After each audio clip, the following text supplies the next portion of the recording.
Welcome to the show. Glad to have you with us here today. I'm Sean Stiers, Jesse Stiers, Vince Jadarian. We've got ourselves a three-man acoustical jam going into this weekend, ready to talk some Notre Dame football and more whenever it comes our way. Boys, how we doing tonight? Hanging in there. It was a rough 2 days. Better than yesterday? Better than the yesterday? weekend. Is that what you're like? Oh, a lot of it bled over to today. But, yes, I did not have to spend as much time there today, which is always a bonus. So, I mean, there are no scars on your face, no blood on your face. Man, no, I'm good. I am too bad. Beautiful. But a lot has to go wrong to mess up a Friday. That's all I got to say. I look forward to my Fridays. That's fair. That's fair. Any big plans for the weekend, Jesse? You're kind of doing the bachelor pad. You were originally going to be off the show today because you were going to be traveling. Picture Day with the basketball team, huh? Picture Day. That's a big event coming up this weekend. Coach another basketball game. Unfortunate, we have to play the best team in the league this weekend on Picture Day. Looking forward to the game, but not looking forward to who we're playing because they practice year-round. I still don't understand how they're allowed in this league. You need a before and after photo. Like I'm picturing Bad News Bears, Yep. And like the before when everyone looks real good, your hair's slicked back and you're looking sharp. I'd honestly like to see, like speaking of no blood on the I'd like to see some bloody noses when that thing is all said and done. I'd like to see some physicality from that team, I guess is what I'm saying. Throw your face in there, Are they allowed to bring an entire team into the league? They don't have to go into the draft and get drafted and stuff? No, it's this they're called the Grinders. They're a local little organized basketball team. They play year round, and I think that this league specifically, it's like your typical, kind of like little league neighborhood type thing. It's a rec league. It's a rec league. Right? I think they just try to get numbers, and so they allow, kind of the teams last year were split up boys and girls, but now they've made them more fair, and they've got them kind of intermingled. Basically, we beat the Pink Grinders team our first game of the season. Now we're playing the Blue Grinders team. Blue Grinders coach last year, very mouthy guy. So we'll see how Saturday goes. Resist the tech. We don't need a Mick Cronin situation this weekend when the media comes to talk to you about why you threw somebody out of the game. We don't need that. You guys said bloody noses, physicality. I got to do my part of the deal. That's true. I got 2 points to make. Number one is more of a question. How many shirts do you go through during a game? It's a legitimate question. That's actually very legit. That's very legit. So they messed up the coaches' shirts this season, so we don't have our shirts. So we've just been wearing a black hoodie. That's our game day attire, black hoodie. Sealing it all in. Okay. Yeah. Have you picked up dub number 1 from the sideline yet? Yes, we won last weekend. Well done. And then my other comment is, why haven't you started your own year-round group? Dude, fight fire with fire. Let's go. I think I'd do that in the baseball. So I do the same recreation league for baseball, and I could monopolize that league very easily. Basketball, I do it more for the fun of the game, Baseball is where I'd get, if I had to, serious. All right, fair enough. But funny enough, I don't want to spend too much time on this. This guy moved here from Richmond, Virginia. Met him through the gym. Really, really cool guy. He pitched in Division II baseball. Adding him to my staff this season. We are going to get even better. Nice. Look at you. So is he going to be your game day pitcher? No. I'm still going to handle pitching and hitting. He's going to teach our kids throwing and more or less fielding. Kind of fielding. Like yeah. So we can break up more during practice, and I don't have to worry about my not as baseball savvy assistant coach. I now have a guy technically sound, pitched at the Division II level. We're just going to continue to run this league. We hit better than anyone. There's no doubt about it. But now we're developing Get some the fielding. defensive side. Yeah. All right. We're going to be I'm really excited about this acquisition for I'm our kind of team. surprised you haven't got the itch to coach in a little bit more competitive. Yeah. I'm getting there. I'm building it up. And I think this is a good for us. Like, it's our first time coaching together. This is the team that could go forward and do it. Just wait, Jesse. You're going to be the head freshman coach at some point. And just remember, I was about your age when I was the freshman coach, and you'll take it way too seriously like I did. And I see that in your future. That's what I do too. Yeah. Offered to be a JV assistant baseball coach on a high school team. Okay. But I just Got they turned down? practice at like 3:30, so it'd be really tough considering they practice every day. That's what's tough. Sure. I mean, we all know that. That's what's tough Yeah. about getting outside help when it comes to It is. high school. You have to have a very conducive, you know. I felt bad because I really wanted to, but Yeah. I'll stick to my coach pitch for now. But you're right, Vince. I'm getting there, but this is the reason why it's taken so long, because I don't want to get I've said it before. If I were to go up, I would get really competitive, and I know that about myself. So Yep. I'm kind of breaking myself in here a little bit. Listen, for anybody out there that is curious as what I mean by that, when I was a freshman head coach, we used headsets. Okay. Like, we had headsets. I put somebody up in the booth. Like, we did this. We went all the way. So, And the results show. I mean, You want to see the intense side of Vince? Yes. that's true. It's where it was. It's where it true. was. All right, good stuff. Let's get into some of these Notre Dame football questions. It's We In or We Out Friday. go. We've got listener questions submitted by listeners. If you're logging in the YouTube chat, you can throw some more questions in these that we're starting with. Oops, I actually took Jesse out. He didn't even notice. It's okay. Yeah, I know. He was just kind of off in his own little nether region. It felt like a piece of my tooth just broke. It was weird. Only you can get injured doing a radio show. Oh, man. All right, these questions come from the Champions Lounge at irishbreakdown.com. From Freeman's Era, ARA. Ooh, I like that name. Charles Jagusah will play a meaningful role on the offensive line in 2026. We in or we out? I'm going to be in on this. I feel like he has to at this point. Now, consecutive seasons with the injuries, he needs to play a vital role on the offensive line. I think that it is someone who's only going to make them that much better. But he just needs to, I'm going to say the obvious. He just needs to stay healthy, because I think he could be one of the most talented guys on the field. And so you can't deny that sort of talent along their offensive line. So I'm going to be out. It's a, fool me once, shame on you. Fool me twice, shame on me. It's just his injury history is so severe at this point that I can't, as a coach, I can't count on him. Like, you have to plan your depth chart, then it does not include Charles Jagusah. And if he does come back, it's just like wow, that's awesome. Like, it's just an addition. It's like a free agent signing. He has never played in a regular season game. So you're selling him as damaged goods. I'm selling him as I don't think he can stay healthy. I really don't. And if he can, awesome. That's just an extra added bonus. But at this point, you cannot count on him being ready to go. And this is not any inside information. This is not like I know what's going on.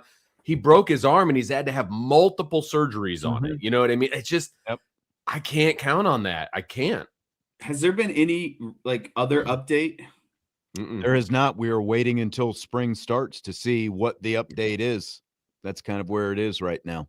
Is he out there? Is he dressed? Is he? I have no idea. He's in the witness protection program right now. I just can't count on it. I've got to agree with Zur Knight in the chat. Most important ability is availability, and this really needs a hold because of the injury. But I'm going to be the tiebreaker here, and I've got to lean more towards Vince on this.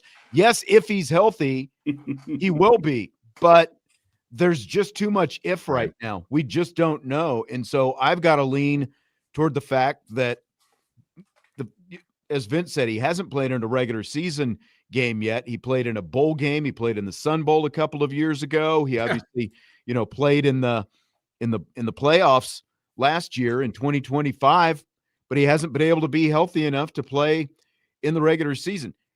We all know he's got All-American talent. The fact that he was able to jump in the middle of a semifinal game and perform very well, and then jump into the national championship game after not playing all year, and played exceptionally well there too. So if capital I, capital F, if he's healthy, he's an All-American candidate, and he can take this, whatever the offensive line is, he can take it up 2 more notches with his ability alone. If it's a good offensive line, he can take it to potentially great. If it's already a great offensive line, he can take it to elite. So, but that's if he's healthy, and we don't know right now. So we will roll out there day 1 of spring, and everyone's going to be looking to see what 56 is doing, and that'll be kind of our first indication, I think.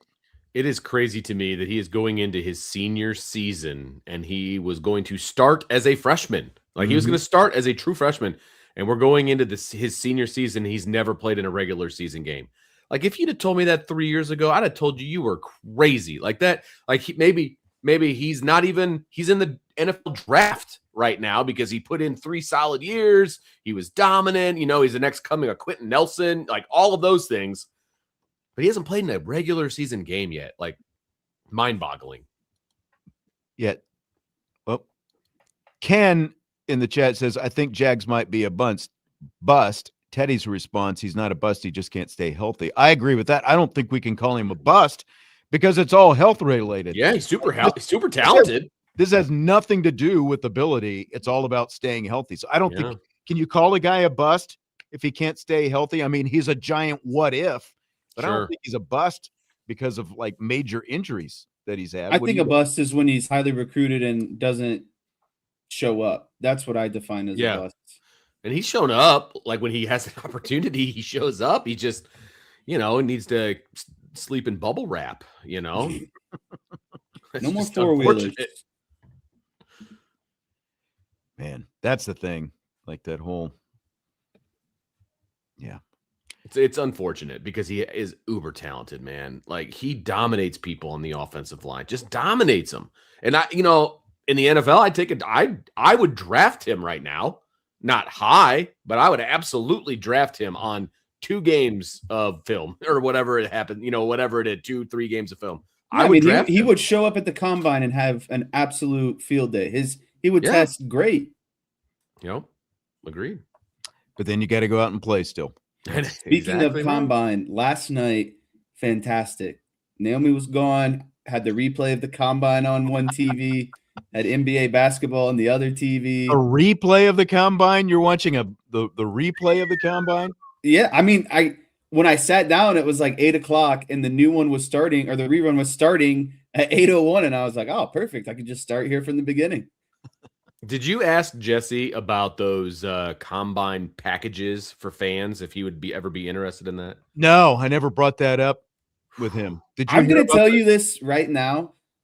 I would enjoy myself more going to the combine than going to a random Super Bowl that didn't involve the Cowboys. But would you pay $1,000 for a combine suite for the whole weekend? No, I think it was one day, wasn't it? Like I think so. It was like per session or something a day, I think. Yeah. But you get an analyst in there telling you what's going on. You get all the food and the beverage. It's like for one day I couldn't do it. If you gave it to me like a package deal for all 4 days, or if you gave me like defensive linemen and running backs and wide receivers, I might consider it. But I need more than one day for $1,000. Naomi would kill me. Yes, you would. We've hit the stage. We merged our teams. B-Jam 41. Notre Dame does not need everything to go its way to win it all this year, and that's what separates this team with past really good Notre Dame teams. In or out on that? I'm in on that. They don't need everything to go their way. I mean, they can make the playoff losing a game. At 11-1, they'll still get in, and I wouldn't call that. It says win it all, Vince. Win it all. Win it all. Like win a championship. Yeah. Okay, but what I'm saying is if they lose a game, they will be favored in every single game that they have this year, right? Can we all agree on that? Mhm. Yes. So if they lose a game, that's something that didn't go their way, right? So, but they'll still get into the playoff at 11-1, and they're still going to be an uber dangerous team in the playoff that could still go win it all. So what I'm saying is I'm in on this statement. They don't need everything to go their way in order to win it all.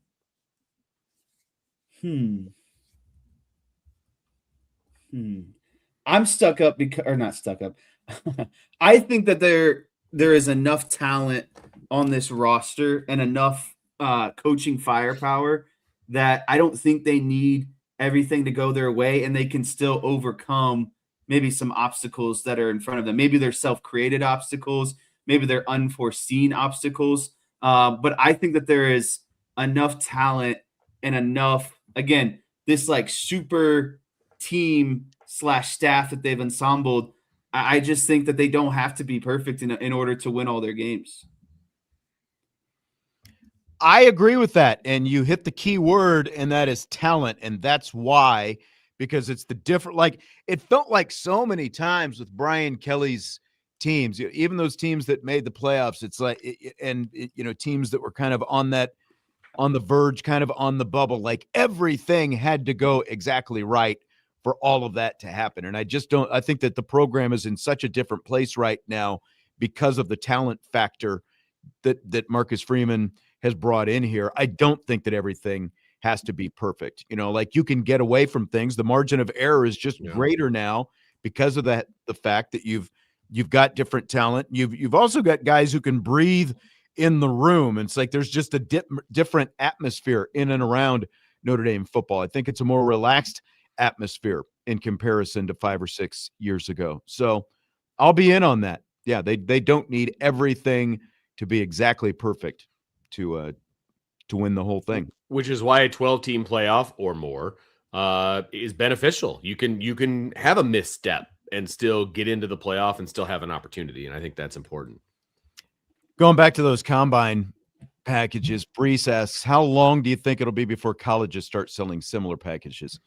It's a good question. I would be surprised if some schools don't already. I don't know that for sure, obviously, but like I wouldn't be surprised if there's some sort of something out there, some of those Southern schools. I wouldn't be surprised about that. Vince, you've been to pro days. I've been to pro days. Oh, did you pay $1 to walk in the door to go to a pro day? We were talking about this actually today with some of my colleagues, and they're like, "Oh, are you gonna go down to the combine?" Like, I go, I am not taking a day off to go watch guys run around in their underwear doing drills that don't matter. Like that does not entice me in any way, shape, or form. Like, oh my, did you see that 3-cone drill like that? Sorry, that doesn't do it for me at all. Sorry. Shame on you. You could go down. Irish Breakdown, baby. Just say you're part of the media. Get in for free. You know what would make these things more interesting? Like when they do the 40, instead of just one guy running the 40 at a time. Like a race? If they put 2 guys next to each other and let them race. Like that would make things a little bit more interesting. And actually, coming from like a track background, like you run better when you're going against somebody. Exactly. Too. There's a little more juice. Like you've got someone right next to you and you're trying to beat them. I love that, actually. I love that idea. Let's go. And you get reaction time, all that stuff off the line. Let's go. Did you guys see Barstool Sports was doing their combine yesterday? Oh, good Lord. I've heard about like that there is a We need to televise the Irish Breakdown combine. You see a lot of injuries. Yeah. Like who's going to hold up? Like someone wants to come see our 12-inch verticals or if we did a combine, it would be so slanted toward Trevor and Jesse would be the problem because there's a pretty good age gap. Uh-huh. You know what I mean? Jesse, what was your best 225 bench? Like what's the most reps you ever got? 225, which is what they do at the combine. I think in high school, like going into, because some places made you do it, like when you went on some visits and stuff. That's I true, think I got up to like 18.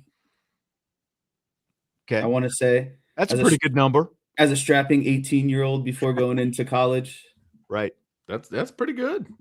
I think most guys get into like the mid-20s now, 30 maybe. Yeah. Like everybody? No, I'm talking like, linebackers that you would see like at the combine. Like if we put the combine on, we would see probably like mid-20s, 30s. I'm sure. There's a bet. I still haven't done it and I need to. I think I could get pretty close to 20 right now. I think I could. Wow. Yeah. I might have to have video proof of that. I did 8 the other day, pretty good at the end of like a workout. At the end of workout. Oh, at the end. Okay. All right. Fair enough. Not like trying to max out. No, I'm not going projecting yourself from 8 to 20 is a pretty big jump. That's What do you throw up there to warm up when you're going to do a 225 as many times as possible? What do you warm up with? Like, do you take, a plate off each side, or you got like 135? Where are you going with that? 135 doesn't do anything. Like that's where I used to be, probably around like 155. The weirdest thing is, or not the weirdest, the hardest part is you just got to feel the weight, because the last thing you want to do is just jump right into 225 and all of a sudden it's like, kind of falling down on you. But also you're not trying to exude a lot of energy getting warmed up for that. This is a good call, Teddy. And by the way, I just realized that it's Teddy KGB and Teddy 30K's photo there from Rounders. But he says, looks like we've got Monday's show, Jesse doing 225 live. I think at a very minimum, take your phone. Yeah. Like go to the gym, fire up the old video in the morning, and we can play it back on the show later on. I will sign up for that. I'll see what I can do here. Like I said, I'm going to try it soon. And the place I go to, they film it because they like log stuff for you. So I could get my hands on that. Okay. It's not like my girlfriend lives in Canada or anything like that. No. Yeah, 225 isn't happening in the Jadarian household anytime soon. I don't know about the Stiers household, but that's not happening. I'll give my proxy. I'll give my son. He can do it, and then he'll count for me. You're de facto. One more from B Jammin' before we take a break here. It's more embarrassing and pathetic that USC replaced Notre Dame with San Jose State than smart scheduling. I feel like you don't even have to talk about this. Like, it's just, you look at it and you're like, this is the weakest thing I've ever seen. Like, what are we talking about here? And then for Lincoln Riley and the administration to still, double down on why they don't want to play this game. This is why you don't want to play it. So you can play a team like San Jose State, rack up an easy W, and not take a loss, midway 3/4 into the season. Look, it's one thing for USC to schedule San Jose State, which we all knew was going to happen. The embarrassing and pathetic part is watching people online and on social media defend it. Oh my gosh, that was comedy. That was comedy at its finest. I completely agree. I mean, you're not going to ask anyone on this side of the country if it's, how embarrassing and pathetic that it is. I mean, they're obviously going the Curt Cignetti route. Look, Indiana won a national championship, so don't take this as a knock at Indiana. We've all heaped enough praise on Cignetti and Indiana and everything else. This is not a knock, but look at their non-conference schedule. It's an embarrassment. The Big Ten, with the exception of Ohio State and Michigan, maybe a little bit, I'd probably put Oregon third. Nobody else in the Big Ten is playing anybody in the non-conference schedule. Indiana gets to keep its rival because it gets to beat the hell out of its rival every year, and they don't have to worry about the ramifications. That's why, Indiana doesn't have to worry about that. But like everybody else in the Big Ten, they just looked at what Indiana did, and they're like, that's the route we've got to go. That's why USC dropped Notre Dame, and that's why nobody else, and that's why the entire conference of the Big Ten, for the 1,000th time, they are the only one of the Power Four conferences that do not require their conference members to play a non-conference game against another Power Four opponents. The other 3 Power Four conferences do, but the Big Ten still doesn't. You're going to see, like USC. You're going to see this across the board. Yeah, you're going to see more of them continue to do it. It's sad but true. And until you force them, they're going to keep doing it. Yep. Which is, again, haven't said this in a couple of weeks now, which is why if Curt Cignetti is still the head coach at IU, they're going to get out of the Notre Dame IU contract. I do not see that one ever getting played. I won't be shocked. I won't be shocked if it happens. All right, with that, we will take our time out. We're off to a rousing start on the show today. Plenty more good Notre Dame football topics to come when we continue. We in or we out on Friday. We've also got a lot of good Notre Dame stuff coming up in the second hour in Rapid Fire. We've got some comments from Jeremiyah Love, Jadarian Price, and Lorenzo Styles, a former Notre Dame player from the Combine, talking about Notre Dame. That is all coming up in Rapid Fire still in the 6 o'clock hour before Notre Dame hockey later on tonight. Budweiser's Weekday Sports Beat with IrishBreakdown.com.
We continue Budweiser's Weekday Sports Beats with IrishBreakdown.com. I'm Sean Stiers. Vince Dario is here. Whoop. Oh. Jesse Stiers is here. We in or we out Friday. We're answering some Notre Dame football and other questions from listeners. Andre says, love the Irish women's basketball team played against the Orange. Very solid defense plus very timely offense. Yes, you're correct on all accounts. And they moved up a few spots. I believe it was number 23 in the net rankings after last night's win over Syracuse, 72-62. And they also moved up in the wins above the bubble metric. So very good shape, very good resume win. Yeah. Night. They're in excellent shape. Can they finish it off against Louisville Sunday on the road? That's going to be the question. There are 1, 2, 3, 4, 5 teams all tied at 11-6. Yes. And so like there's just a juggernaut right there in the middle. So it's going to be interesting to see what happens on Sunday because I believe all the teams are playing. And so to see if there's any separation in there or whatever. But could be a big difference in seeding if they can pull off a W here. And these are these games on Sunday, everyone is playing their repeat opponent. Every team has one repeat. Well, I think with the exception actually of, is it Virginia or Clemson? One of them. Yeah, Virginia's playing Virginia Tech. Clemson plays Stanford. They had to make the West Coast trip to close out. They ended up Clemson ended up beating Cal last night. They're one of the teams with the 11-6 record. Clemson is. And initially they had Notre Dame. This is at ESPN.com. They had Notre Dame in 5th place after the win.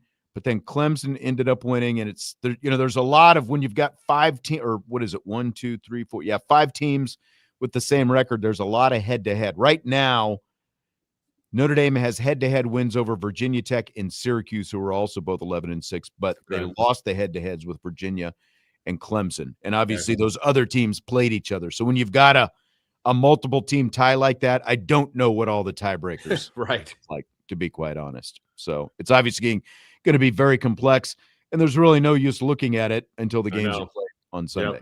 Yep. Because I was trying to, kind of figure out, like, are there any slots that are absolutely set, and that kind of stuff. Mm-hmm. Really not. I mean, the only thing that I can see that is set right now is Louisville and Duke aren't going to be any lower than 2. You know what I mean? Like, well, Duke locked up the number 1 seed at the tournament last night because now the worst that they could do is tie Louisville, and they've got the head-to-head with Louisville. So really Duke and Louisville are locked in at 1 and 2 because there's no way anybody's going to catch Louisville because they're 2 games up on 3rd place. Exactly. Okay. They've got 2 losses. North Carolina is the next closest with 4 losses. That's really the only thing that's locked up, 1 and 2. I think that's about it. And the bottom is fairly locked up, but the top. Let me look at the bottom, actually. Yeah. SMU, Pittsburgh, and Boston College are all officially eliminated. That leaves between Florida State and Wake Forest. One of those 2 is going to slip in as the 14th team at the ACC tournament. They both have 4-13 records. Okay, so 14 teams get in. Got it. And they're playing each other. So there you go. I've been waiting here to get in my freaking my basketball points. So are you two done? I gotta ask that first. I'm sure Jesse's gonna talk about something that's completely irrelevant. So. Not true. All women's basketball related. I think that they're playing their best basketball. They've gone on a nice little streak here, and found some consistency to end the season. Luckily for them, Louisville top player, I believe, is out. So that is going to. She played last night. Roberts played last night. Yeah. Oh, so going to be a bit tougher. Thank you for that update. Yeah. Andre, I remember this about a month, maybe 6 weeks back. He was questioned whether or not they're going to get to 20 wins. I took the yes. He took the no. Very pivotal game against Louisville because they'll get to 20 if they win that game. Jesse keeping the receipts. Yes, I had to make sure I got that in. What else was I? Oh, heard the whole family's going to Louisville this weekend. Little basketball trip. Yeah, we're all driving down tomorrow. Maybe I need to drive down to Louisville tomorrow. Why not? You got nothing else to do you? I got I got picture day, and then I got to help a buddy, move all of his heavy furniture. I always get asked to help move the heavy furniture for some reason. You go on the airwaves bragging about how many times you can put up 225. People are going to ask you to move heavy furniture. Like, that's how it goes. All right. The only thing is this guy has moved like 4 times in the last 2 years, and I'm like, come on, man. Like, can we? Yes. Need you to pick a place, but he's moving in with his girlfriend, so hopefully this is like, the final time. Big stage for them. Big stage for them. All right, let's jump into some more questions. We've got some more Notre Dame women's basketball we're going to talk about in rapid fire as well. So good luck with. I already told you, man. Like, the lesson I learned after my last move is don't go the U-Haul route. Like, pay the money, pay the movers. Yeah, we did it for like $500 and like 4 or 5 guys. It's like bada bing, bada boom. And it's like they're in and out in less than an hour on both ends, and it's beautiful. You just point, go here, go there, that there. Yeah, it was awesome. Every other move that I had made, and we had moved a lot, like in our, lives. We were always doing the U-Haul stuff, and it is not worth it, man. So that's my advice to anyone. I love that. I mean, because you end up paying with the U-Haul. I realize U-Haul's not $500, but they're not cheap. No, especially you're not going to throw out your back. You can still keep your back. What did you do the last time you moved, Vince? Did you do like did you do the U-Haul or what did I you had? do? I was still coaching, obviously, at the time. This was about 12, 13 years ago. You went even worse. You went like free labor and you made a football team. I went football team. Guys, my house. Let's go. Man. Well, it was the Pinners. It was Frankie. And I bet you didn't even like buy him a pizza or no, anything. I fed him. I fed him. Peanut butter and jelly doesn't count. I'm sorry. Hey, I said I fed them, okay? Exactly. Exactly. Mayonnaise sandwich doesn't count. You're asking me to remember almost 15 years ago, Sean. I do not remember what I actually fed them, but I know that I fed them, and Wonder I had a future whatever you can find in the had a future NFL lineman helping, a future firefighter. We had all kinds of great help that day. It was awesome. All right. Brad from St. Louis. There will be Power 4 teams whose starting offensive line could not crack Notre Dame's 2 deep this year, assuming no major transfers or injuries. Bonus, those teams might even have a winning record. Are you in or out on that?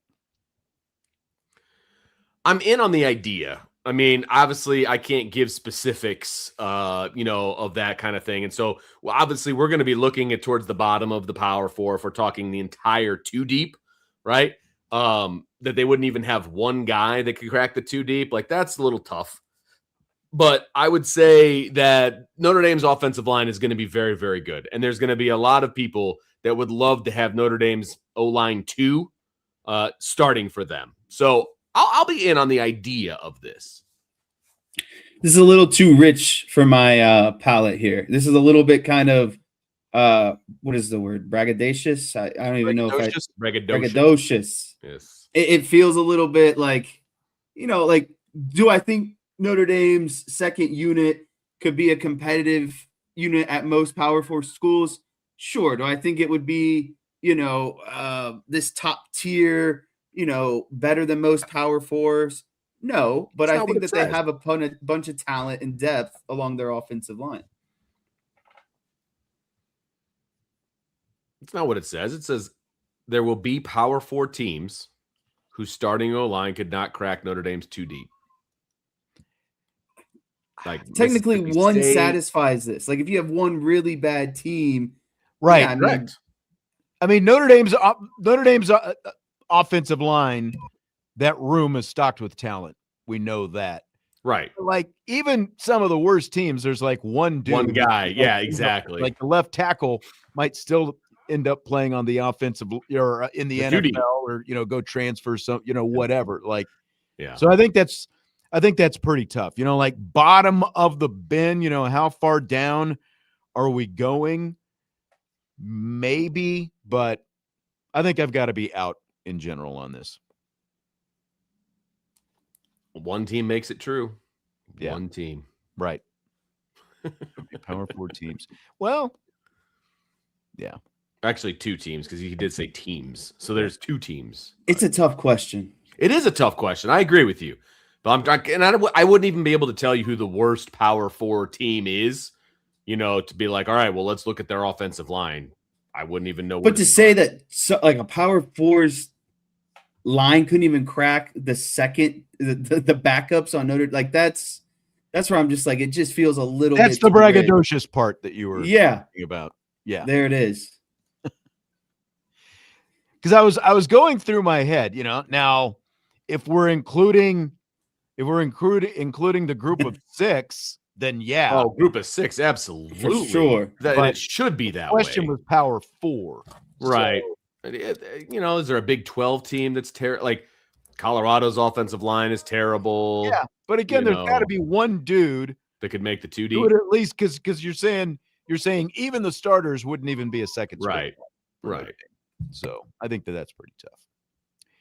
The history expert: agree, disagree, or react. Doesn't have a real ring to it. Agree, disagree, react. But he says, in addition to all the other reasons, Notre Dame should remain independent to maintain a high level of relevance in college football. The Fighting Irish would lose their central place if they joined a conference, making the detractors' false claim of irrelevance actually becoming true. So what it's saying is if Notre Dame joins a conference, they become like everybody else. And they lose their, je ne sais quoi being, I agree with that 100%. It's one of the reasons that they're not going to join a conference because, one of many, but I think one of the reasons is because this is who they are. Their identity now is being independent. Like it's part ingrained in their DNA. 100%. And it's with the fans. It's with the alumni. It's with the players. Like this is who they are. And if you can't go back on it now. It goes away. Part of the relevance of Notre Dame is everyone else in America, the Stephen A. Smiths and the Cam Newtons saying Notre Dame is irrelevant. Like that's part of Notre Dame's relevance. That's correct. But when they say that stuff, relevance. It proves the point. It's 100%. 100%. Exactly. That's part of what makes them relevant. It keeps them part of the conversation. And the fact that obviously they're also backing it up on the field right now because we've talked about this before. There's relevance both in zeitgeist and just recognition and brand appeal and all those different kind of things. And there's also actual performance relevance. And Notre Dame has demonstrated in the last couple of years that they have both of those in spades, because part of the whole back and forth about Notre Dame Miami wasn't just that you had 2 teams who did have a head-to-head and you had the team that lost ranked ahead of the team that won. A big part of what made it such a national storyline, though, is 1, ESPN pushing that narrative throughout, but 2, the fact that it was Notre Dame involved that made it a lightning rod situation.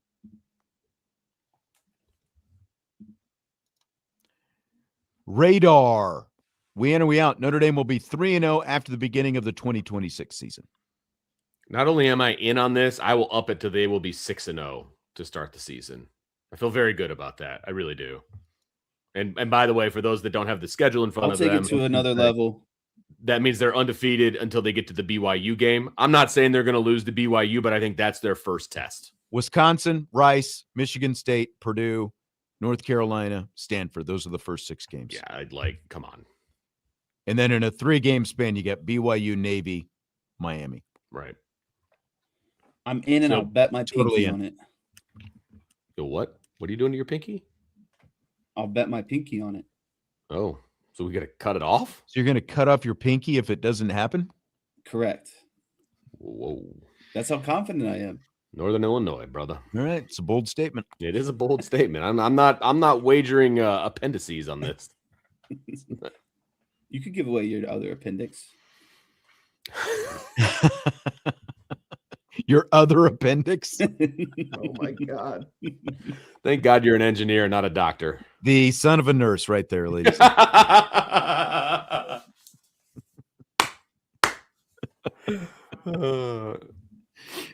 Domer Grizz, Micah Shrewsbury and the team should have been better able to overcome the loss of Marcus Burton this year, especially after having to do so last year too. It's year 3. They're playing without Burton should no longer be the excuse. Are we in or we out on that? This is the big out for me. I don't see it as an excuse. It's a fact. I mean, your best player hasn't been on the court the last 2 seasons. This program isn't built like Kansas, North Carolina, Duke, Baylor. Meaning they don't have the depth. Yeah, Houston. Like when the top player goes out at Notre Dame, it's a big deal. Like you're gonna feel the impact of not having your best player. Now, do I think that sometimes they, potentially lean on it too much? Sure, but the fact is the fact. Their best player hasn't played the last 2 seasons, and that's tough on a program like Notre Dame, especially considering where their roster was 3 years ago and where they're trying to continue to rebuild it to.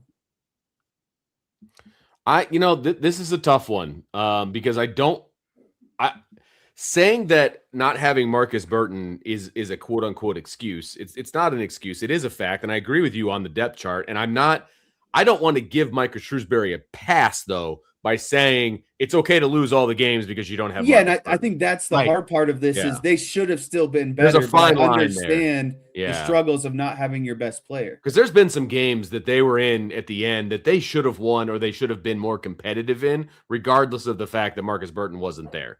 And Agreed. So I'm not saying they would have been a bubble team without him. I don't think they will, and they're not.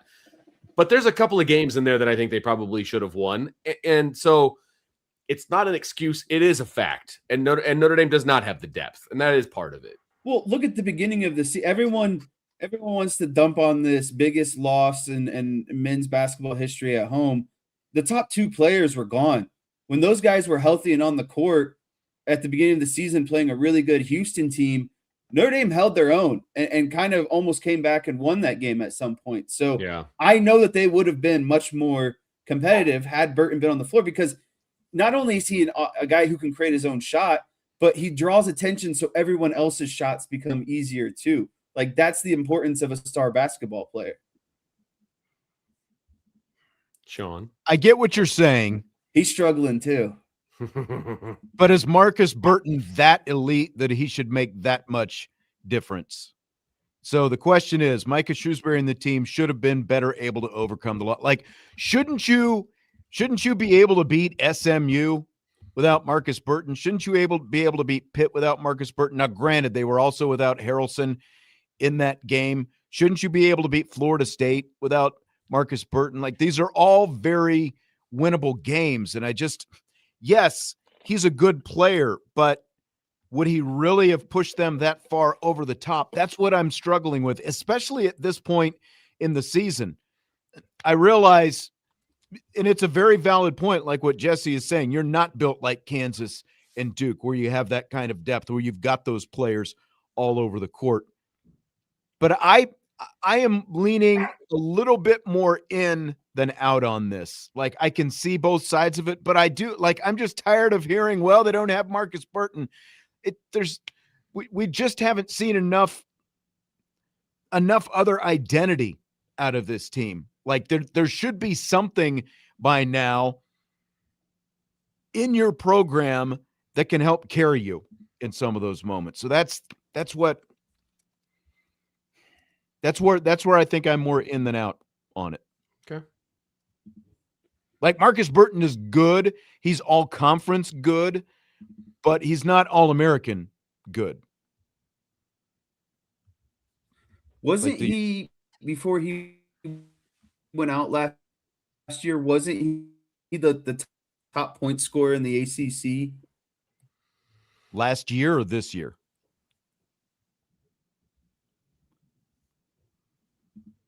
I think we've lost Jesse. Oh, he's frozen. He's frozen solid. Yeah. I mean, he was up there in stats. I don't know. I honestly don't know where he was. I don't remember. It feels like an eternity since he's played. So I honestly don't remember where he was in the stat categories of scoring and all that fun stuff. I don't either.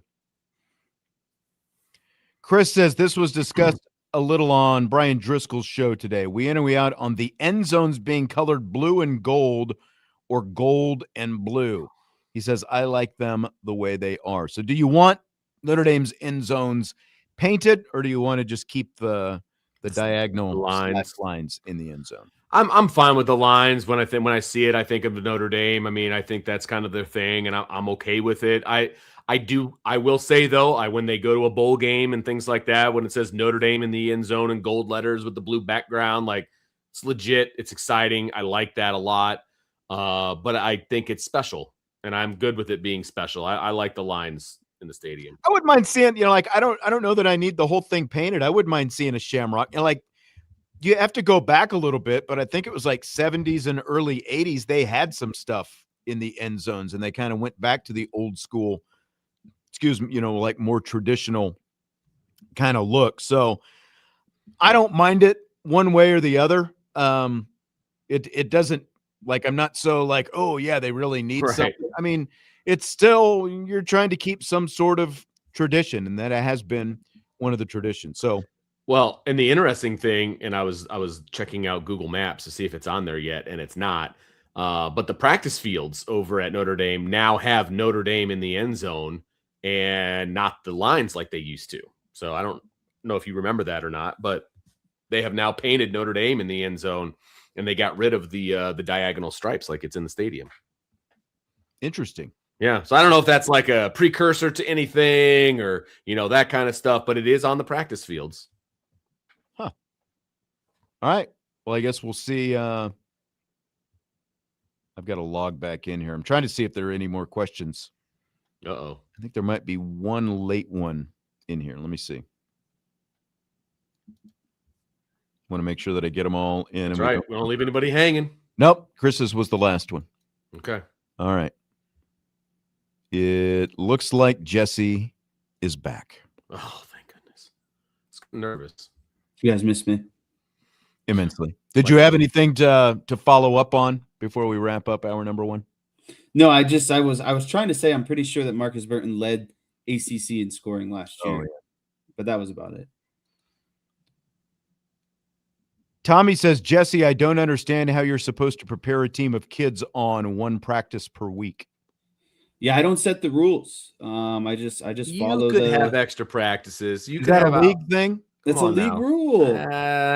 You think the grinders are only practicing once? Exactly.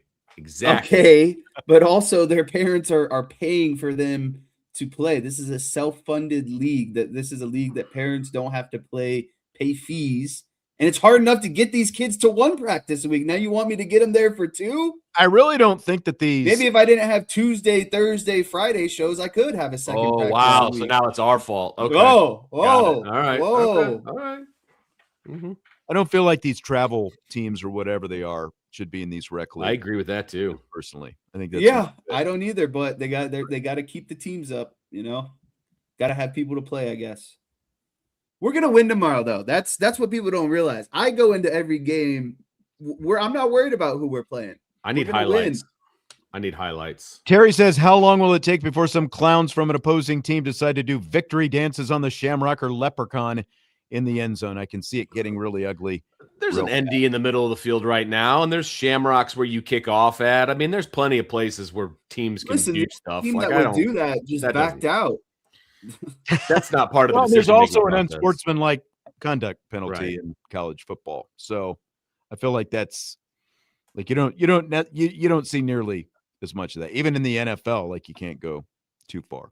So I don't think you can make those decisions because you're worried that someone's going to have a celebration dance. That is the last piece of information that I need to make a decision on the end zone. They could easily run to the 50 and do a celebration dance. Correct. Yeah. Oh, were you guys talking about the potential change of end zones? Yeah. Yes, we were. See, I wasn't even here and I knew what you were talking about. What do you think about that? You got about 5 seconds. Yeah, real quick. I like what they are right now. I don't really see a need to change it. Mr. Traditional. I like Concur. All right, that's going to do it for We In, We Out, hour number one of the show. We'll take a break here for the top of the hour. When we come back, rapid fire, hour number two, lots of juicy stuff. Guys talking from the combine, Jeremiyah Love, Jadarian Price, Lorenzo Styles as well. And we've got another basketball question coming up. That is all coming up, 6 o'clock hour, Budweiser's weekday sports beat with IrishBreakdown.com and rapid fire.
That's right. It's hour number 2 of the show. It is rapid fire time. Budweiser's weekday sports beat with IrishBreakdown.com. We have plenty of topics to get you through until Notre Dame hockey starts roughly 40-ish minutes from now. Good to see your smiling faces once again. It's getting darker in Cleveland, I see, as Jesse. That backdrop has gotten darker progressively as this show has gone on. Okay, fill in the blank. Notre Dame offensive lineman Anthony Knapp, squatting 585 pounds, is blank. Talk like it is superhuman. It is an incredible feat of strength. And most importantly, my knees and back are feeling that bad boy. I'll tell you that right now. It is, for me, the hardest part is not the actual squat itself. It's when it gets heavy and you feel like that thing is just about to break your back. I have no need to do that anymore. Like there's no benefit for me. I do front squats these days. I don't need all that load bearing on my back. Strain out the back. You're just too busy hitting the bench. Wrists have the flexion to do the front squat. So you can get it so you can like just lay it across your shoulders, and I kind of cross like this. So yeah. The answer is no. I do not have the wrist mobility for that either. There's Jesse's breakdown. Vince, appreciate that. I mean, that's a ridiculous amount of weight. Like it's like when people tell you, about somebody making millions of dollars. Like that's just funny money. That's like funny weight. Like that is more weight than is necessary for me to think about because it would kill me. So that's impressive. And I think, look, Anthony Knapp, if what we're hearing is accurate and he has moved inside to the interior, then he's going to have a monster All-American type season. So let me go down this path because I'm glad you brought this up. I didn't want to go down this path. You do that. But in that video, his face looked chiseled. He looks like someone who's lost some weight to go play some I did not recognize him, both from. He also shaved the head. Facially, and the shaved head is where it started because it's on social media. It's on the Notre Dame football, social media. He looks more chiseled. What's that? So do you agree he looks more chiseled? Yeah, I mean, because he's going into his junior season now. He has always had a baby face, like like when you saw him without his helmet the last couple of years, it's like this guy looks like a freaking junior in high school still, and he, with the haircut and everything else, he definitely is starting to look much more imposing and honestly a little bit meaner, and I think when you throw in the fact that he is able to squat 585 pounds, that kind of says something as well. Yes, that is man-size stuff. Did you have an actual question, Jesse, that you were throwing to us? What do you mean? I don't know. I got lost in what you were saying, basically. You said you were going to go there. You were going to go there. You were going to go there, and then so where were you actually going? I don't know now. Oh, okay. Oh, if he's moving to guard, the speculation of him moving to guard, and I think that his body composition is lending towards someone that would be going to guard. Yep. Just seeing him. His body composition has always lent him to being a guard. But he looks even more trimmed. Right. And I agree with that. And you went there, and so Justin now is asking who's playing left tackle. Look, spring practice hasn't even officially started yet. Charles Jagusah is playing left tackle. But see what you did? Yeah, no, now you're just going to start all kinds of things. Things that we've heard through the grapevine say that Knapp has moved in and is playing guard, and Will Black is playing left tackle right now. These are things that we have heard. And today is kind of February 27th. We've got 3 weeks until spring practice. Actually, we kind of saw it with the whole Bose speaker giveaway, right in the room, like where the guys were situated, like they were seated at literally reading the room. If you looked at the video, yes, absolutely, video, yes, yeah. So, well, I mean, we'll see. We'll see. Chris, that's what Chris is saying he squatted 656. Here's what I want to know, Chris. What was the angle of flexion on those knees? Like, there's you all the way down. There's this old man who works out at my gym, and I say old. He's probably 5 years older than me, but he works out at my gym, but he does like the 20-degree angle. He's like, he throws all this weight on the machines and takes all this time getting on and off the machines, but he's barely even, so like, are you coming close to 90? Are you going below 90? Like, where were you on that? How deep was your bend, Chris? That's what I want to know. I'm not knocking it, just asking how deep the bend was. It's a lot of weight. Props to you if you threw up 356 though, or 656. I'm sorry. Everyone else is in stunned silence, right? I mean, I had 656, 565. Like that combination of numbers will never be a thing for me. So I'm good. I'm curious what Vince could get up to now that he's bringing it up. Like now at 45? Yes. Great question. Now. And if you could be able to walk the next day. That is even better question. That's an even better question. I think you'd be stuck. You'd be like the guy that's got a rod stuck up on walking around Penn High School all day. It would be rough. I deadlifted. You'd be the guy like sitting down like. I deadlifted a bunch of weight, and I can't even remember what the number was, but it was a good chunk of number about a year ago, and I actually felt pretty good afterwards. But you didn't throw your back out. That means you were using your legs like you're supposed to. So correct. I felt good after that, and I will ride that wave for a long time before I ever try it again. So that's all you needed. Yes, there's video evidence of it somewhere, but yeah. I'd like to see that video.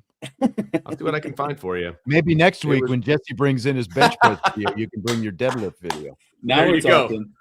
I was goaded into it by my, at the time, senior son. So, all right, Jeremiyah Love at the NFL Combine this week. We talked earlier this week about his decision to run the 40 and do some of the other skills testing at the Combine. Here is Jeremiyah Love's explanation why from the Combine today when he met with the media.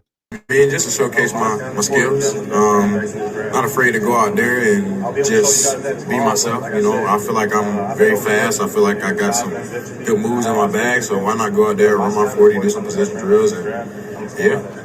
I got some good moves in my bag. What do you guys think of that? He does have good moves in his bag. He does. What are you going to show us at the Combine? Like your moves man. Are football moves. He doesn't need to show me squat. He's already been talked about as the best player in the draft. Hang it up, brother. Don't go and do drills. Oh, my gosh. You can only hurt your stock. No. I am still going to ride this wave. Jeremiyah Love wants to put on a show and show everyone why he's the best player in the draft. I think he wants it to be no doubt. And I think Jeremiyah Love is one thing. He's a competitor. I think he wants to be the best. And I think anytime he gets the chance to be the best, he's not going to turn it down. But I've never met someone who is seen someone who is so confident and calm in their ability. Like, I don't think it's a workout for him. He's just going out there. It'd be like just going out there and playing pickup basketball for him. It is so easy that I don't think he sees it as something that's it's not hard for him at the end of the day. And he wants the whole Combine to know Jeremiyah Love, best player, should have won the Heisman. I'll even take it that far. I don't disagree with that, but he's not going to re-win the Heisman at the Combine. Track meet, Vince. Track meet. That's what this is all about. I've been trying to find out exactly what time they run, the running backs run tomorrow, because it is tomorrow when they run. I can't find a good schedule, though. I'm about to watch today's Combine after this show. You have got to find a life, brother. Like, come on, man. There's got to be good high school basketball on Jesse somewhere. Is coaching youth basketball and watching the Combine in his spare time. This is what I tell Naomi all the time. I'm like, what do you have to worry about? I sit at home and just watch the NFL Combine. Like, I'm not out spending our money. I'm not at the bar drinking beer. Like, it could be a lot worse. Didn't you say when you and Naomi met, like there was some kind of she asked you something like, do you really watch this much sports? Like something along those lines? Basically what happened is when we first met, it was COVID. And so sports weren't as, I would just say serious, like no one was going on. Yeah. And a lot of people didn't tune in because it was COVID, and so once COVID kind of was done and we settled in more and moved and she realized kind of how more I am into sports. She was like, "Do you really watch this much sports?" And I was like, "Yeah, I do." Kind of my thing. The combine. Why are you watching sports, random NBA games on a Tuesday night? Because I love the NBA and to bet on it. Oof. By the way, I'm surprised Jesse didn't bring this up when we were talking about Notre Dame women's basketball. I thought this is where he was going to go in the first hour of the show, and we were talking about this. We were talking. I might have forgot since you guys were yapping. Notre Dame was favored by 9.5 against Syracuse last night. And we were talking Really? in the afternoon. It's like, man, that seems like a lot of points. We were They won literally by talking 10. on the phone. They won by 10, Vince. They were favored by 9.5. They covered. Hey, How do they I know love this that. stuff? Justin says Love is about to show the world why he should be a top 10 pick. I think he that's doesn't what have to. that's thanks for getting this whole conversation recentered, Justin, because we go off on so many side tangents. We here. do. I think Jeremiyah Love wants this to be the Jeremiyah Love Yeah. combine. I think that's why he's ultimately doing this. And why not? Like you could when you can outrun an entire defense in the college football playoff, and you can hurdle and you can do all these different things. I've generally been aligned with you, Vit, but I just think that's kind of where Jeremiyah That's his mentality. I get that. I understand that. He's already a top 10 pick. He doesn't have to show anybody anything. I know. To me, there's more risk than there is reward. What if he goes out there and tweaks a hamstring? What if he twists an ankle? What if anything happens? What if he gets a rubber pellet in the eye? Like, there's a million different things that can happen. And you know what? To guarantee he doesn't get hurt by just walking into the room and doing interviews. But if he were to tweak a hamstring, nobody's going to care. They're all, they're still going to go, okay, that's true. Season's 8 months away. They're not going to care if he tweaks a hamstring at the It's a good point. But he's already a top 10 pick. That's never going to change. Correct. No matter what he does, he'll never be the number 1 pick. Right? We can all agree on that. And so I don't think he changes his draft stock at all. This is an ego boost. This is all just for fun. It's just to go out and put on a show and see what he can do. It's an ego boost. He's Jeremiah Star is what he is. Yeah, that's true. He's got his own comment. If I want to go down this route here a little bit. I think the Raiders are going to trade out of the first pick. I think someone's going to trade up to get Jeremiyah Love. No one else is taking a quarterback in the top 10. No one else is taking a quarterback in the top 10. The Raiders have Mendoza, and he of the teams in the top 10, I don't think anyone else is even remotely interested. And so I think that somehow the Raiders trade out of that spot and get who they want, and I think it involves someone getting Jeremiyah Love. But wow. So are you saying you think Love is going to end up being a top 5 pick as a result? Yes. Wow. And I think that's what's going on right now. His stock, he is the buzz of the draft, and he hasn't even gone out on the field yet. That's another bold statement. You heard it here first. Are you saying somebody's going to trade out of the number 1 spot to pick Jeremiyah Love? Are you saying he's going number 1? I think that there is a good chance that could happen. Not good chance, but I'm saying that if the Raiders were smart, you have to realize that they could get Mendoza 1 through 10, and I think they're willing to move that spot around. And I think the more people talk, this happens every year at the Vince, or every year at the combine. Someone just rises, because of being talked about, their on-field performance. The Titans just came out and said that he's the best player in the draft, and they have the number 4 pick. Okay. Okay. The 3 fastest running back 40-yard dash times at the combine. Chris Johnson in 2008, 4.24. Dree Archer, 2014, 4.26. Remember Dree Archer? Keith Marshall in 2016, 4.31. Does Jeremiyah Love top any of those 3? I don't think so. I think he's got longer speed. I don't think so. I think he's like a high 4.3 type of guy. Yeah. Does he touch a 4.3 anything? Whether like 4.31 to 4.39? I think he gets like a 4.38, 4.37. I could see that. Yeah, for sure. Okay, let's call it right now. Let's take our bids. Okay. This is good. You better write it down. They're running Saturday. All right. Yep. Okay, hold on. Vince, Jesse, me. Vince, What's Jeremiyah Love running? 4.37. Okay. Jesse? I'm going to go 4.35. 4.35. I'm going to go 4.39. Nice. Good. I'm glad I didn't pick the slowest time. Thank Okay. you for that. Okay. Actually, you know what? I'm going to go 4.38. I'm going to bump it up just a little bit. You're boxing me in. All right. There's our bids. Justin says he could see a high 4.3. We shall see. There you go. See. All right. Notre Dame's other running back, Jadarian Price, had an interesting comment at the combine today. Have a listen to this. The only difficult thing was, having to tell my mom that a school's offered me this amount of money and telling her that I wasn't going to do that. That was hard. It's money can be,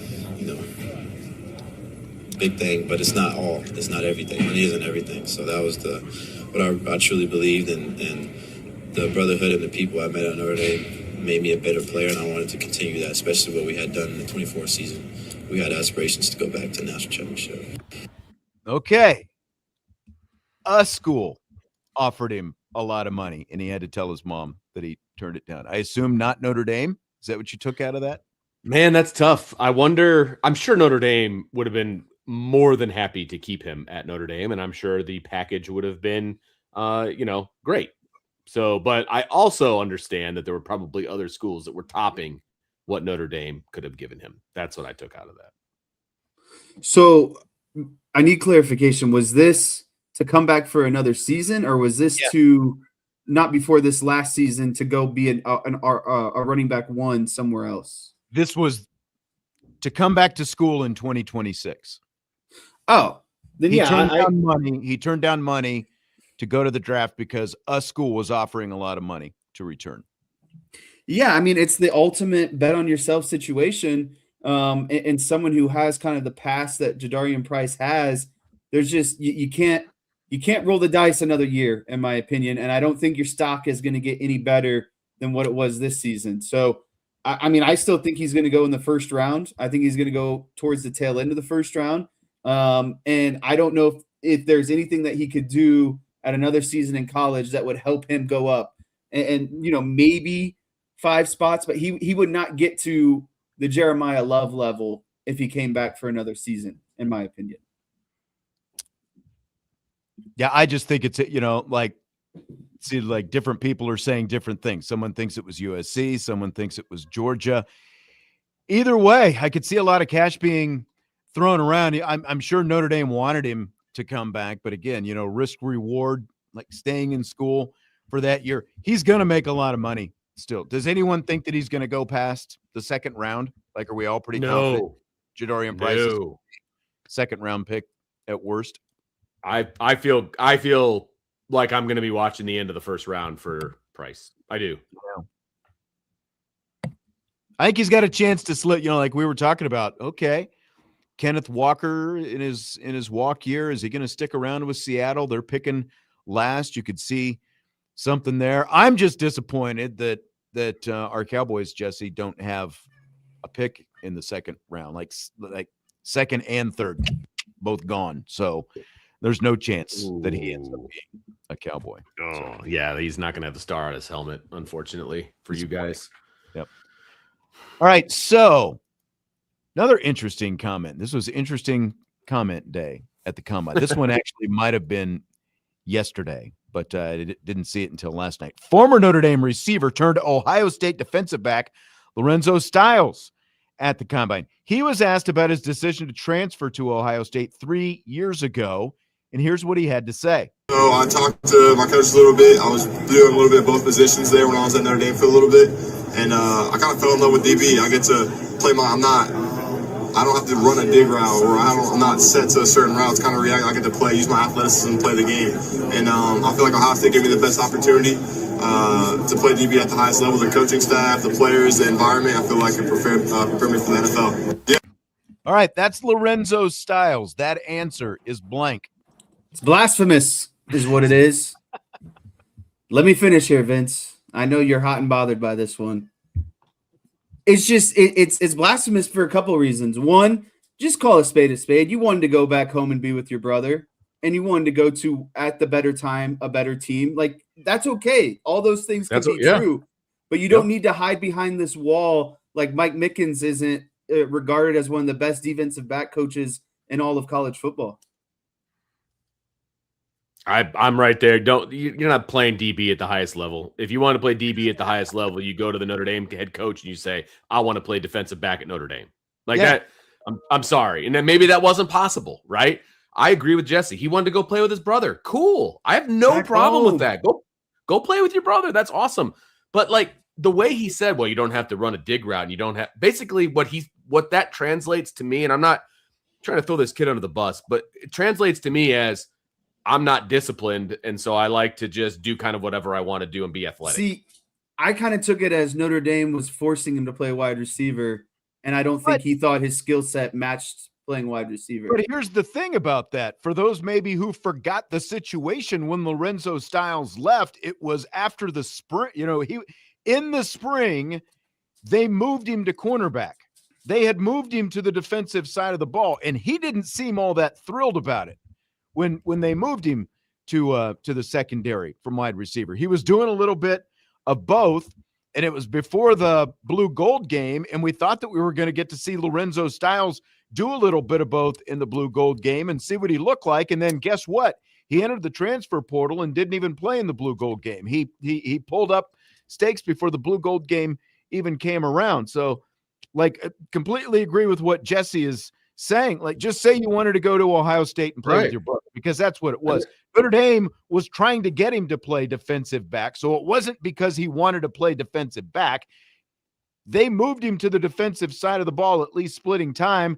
And again, he didn't seem thrilled about it, and that's when he pulled up and left. Like, you're going to leave Mike Mickens and the guy who has, developed all the look at Xavier Watts as an example. Obviously, look at Benjamin Morrison, all these other guys, Leonard Moore jumping in as a freshman. Like, you had the guy who was going to give you the best chance to develop. He was playing DB here, and he didn't seem like he wanted to, so he left to play with his brother.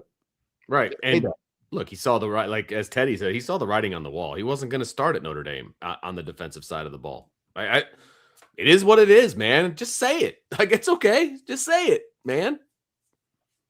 Okay, I'm going to give you guys two stat lines. I'm going to save the other question. I want to make sure that we get to this one, because by the time we reconvene next week, I don't know what the whole argument is going to look like. So I'm going to give you two stat lines for two different ACC women's basketball players. I want you to tell me from this blind draw. I mean, you're going to kind of know.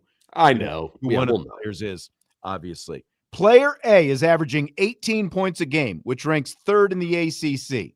8.3 rebounds, that ranks ninth in the ACC. 1.1 assists and less than 1 steal per game.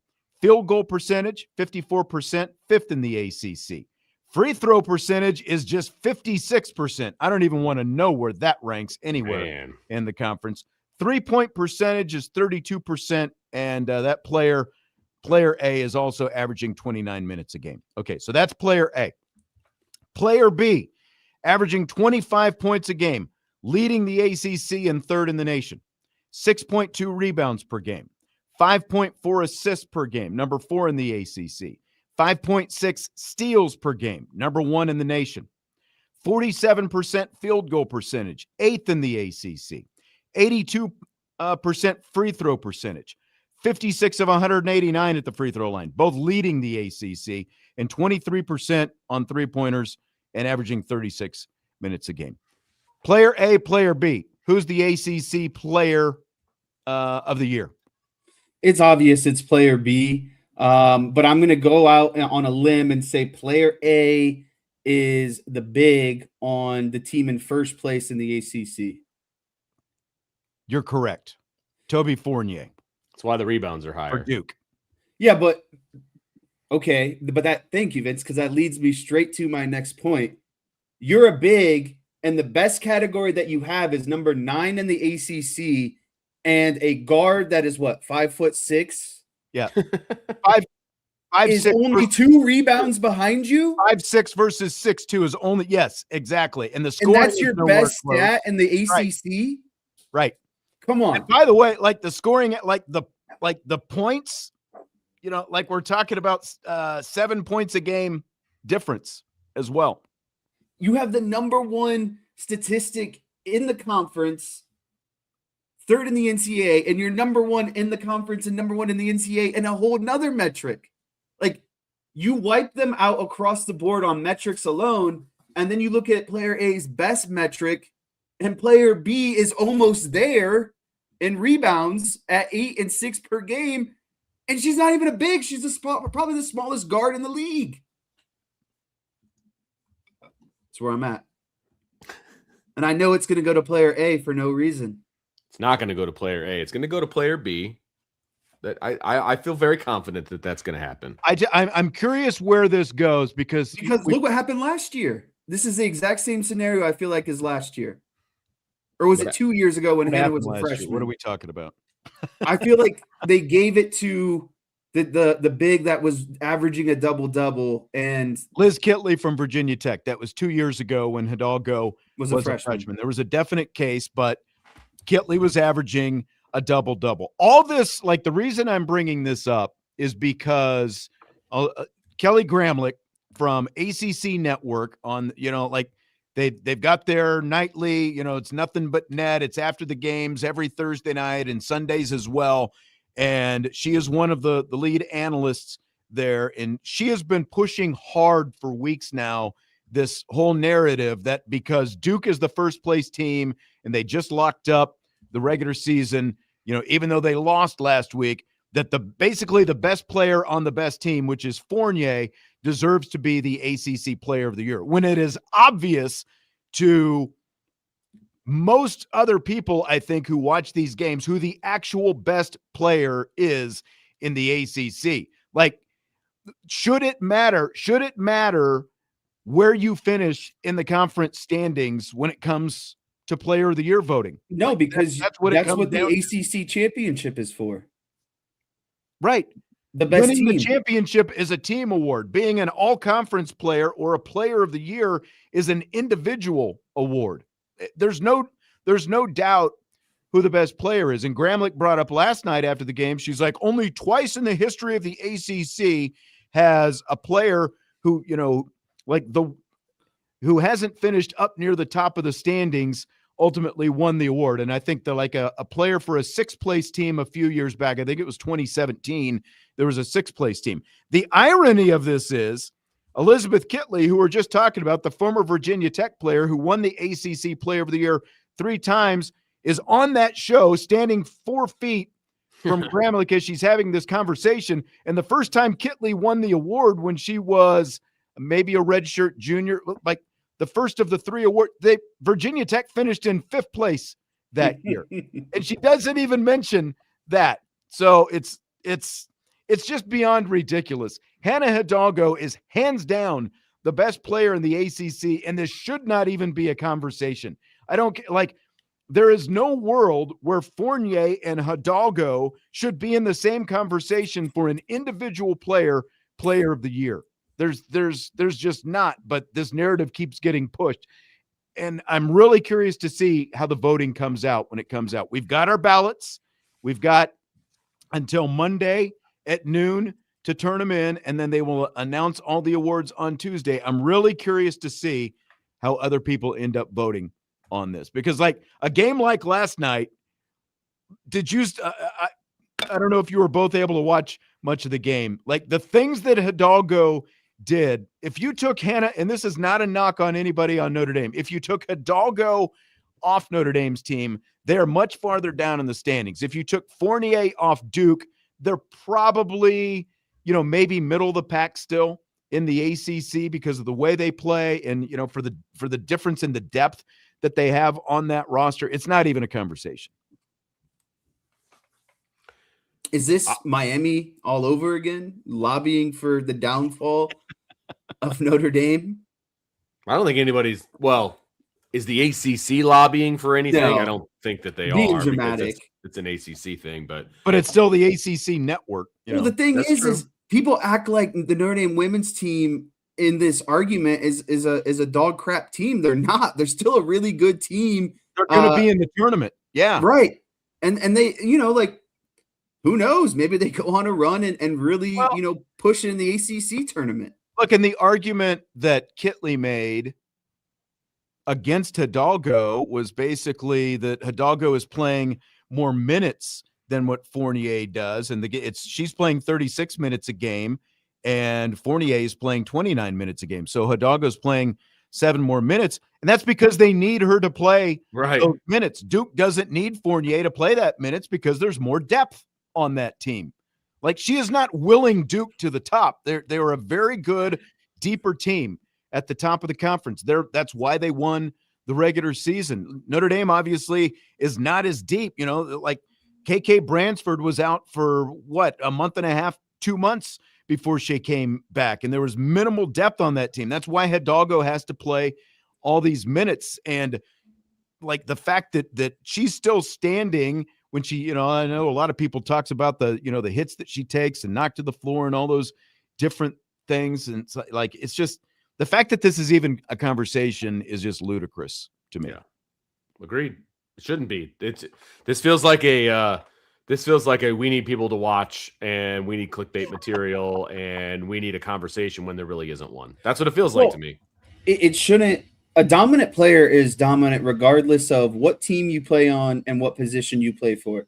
If you're elite, you are always going to dominate and take over a game. If you're a center, if you're a guard, like it is what it is. Your team has to rely on you because you're the best player on the court.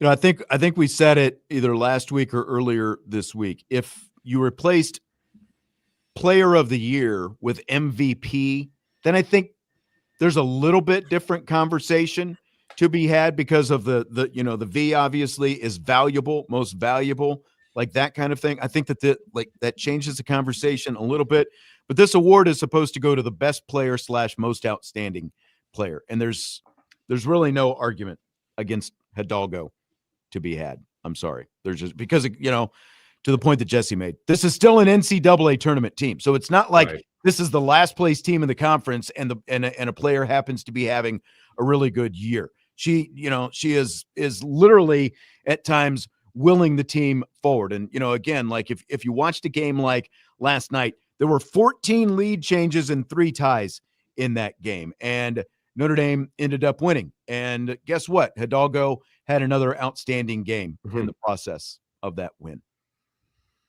Like they've been, in many people's eyes, closer to the bubble than maybe what they are, but they've stayed away from the bubble because of that. Here's one more basketball question. Number 1 Michigan played number 3 Duke in a marquee men's non-conference game last weekend. Like, not too many teams step outside conference play late in February. Do you buy or sell college basketball needing more big non-conference matchups like that late in the season? This is a big buy for me. I think that we get so stuck in conference play sometimes, and you can overreact either way. You can say a conference is really good or really bad, but how do you know? Because it's the same teams playing each other. When you play these big marquee matchups at the beginning of the season, these teams haven't gone through. They haven't obviously developed as a team. Like, teams are going to be much better at the end of the season. And so pre-tournament, when you're trying to decide, how conferences and teams stack up against each other seeding wise, I think it's good to help you kind of compare apples to oranges a little bit to see some of these top ranked teams play each other at the end of the season. I think it really shows, are you just dominant because your conference is maybe not that great? Or are you actually dominant and you can beat some of these better teams outside of your conference right before the tournament? So I like it as a buy. I agree with Jesse. I think the more non-conference big games we get, the better off we are, period. See, I disagree. Was it not good enough that we just had Duke, North Carolina a couple of weeks ago, or that we had Kansas versus number 1 Arizona at Allen Fieldhouse a week and a half ago? Like, I want more.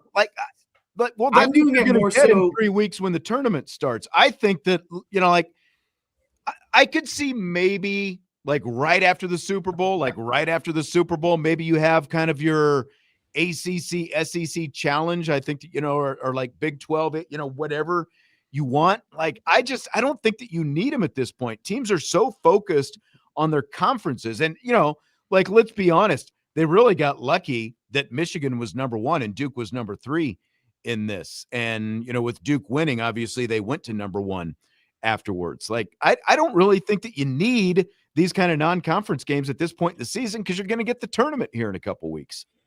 So the argument I was trying to make is, I don't think you need them, and I don't think you need them from an entertainment aspect. I want them so I can better evaluate what teams are going into the tournament. So you don't need them, but they're fun to have, is what you're saying. Yeah, and I think it helps you evaluate teams better before they go into the NCAA tournament. All right. Good enough. We'll wrap it up with that. Great stuff in the we in, we out earlier. Vince, thanks as always. Jesse, thanks as always. Enjoy your bachelor weekend. We've got Notre Dame hockey coming up next. We will talk to you on Monday. Have a great weekend. Budweiser's Weekday Sports Beat with IrishBreakdown.com.